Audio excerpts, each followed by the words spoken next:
কিছুদিন আগে ভারতের ভিসা না পাওয়ার জন্য দেবের সঙ্গে অভিনয়ের সুযোগ হাতছাড়া হয় অভিনেত্রী তাসনিয়া ফারিনের।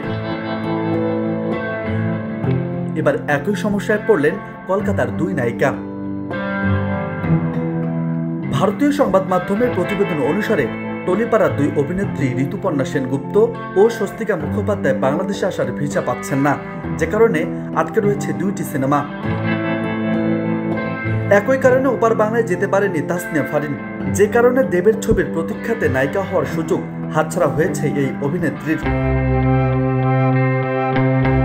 শেখ হাসিনা সরকারের পতনের পর বাংলাদেশে তৈরি হয়েছে অন্তর্বর্তীকালীন সরকার। এরপরে দুই দেশে ভিসা নীতিতে কিছু জটিলতা দেখা দিয়েছে।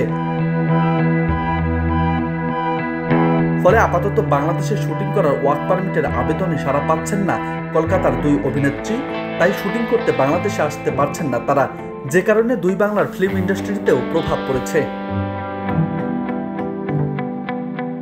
সেপ্টেম্বরে আলতাবানু জ্যোৎস্না দেখেনি ছবি শুটিং করার কথা ছিল স্বস্তিকার।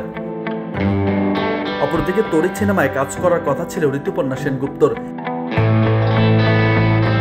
মাসখানেক আগে কলকাতায় গিয়ে ফেলুবক্সির শুটিং সেরে এসেছিলেন পরিমণি। এটাই ছিল তার টলিউডের অভিষেক ছবি, কিন্তু এখনো বাকি সিনেমাটির ডাবিং। ভিসা জটিলতার কারণে ভারতে যেতে পারছেন না এই অভিনেত্রী। নিউজ ডেস্ক, বিনোদন বার্তা 24।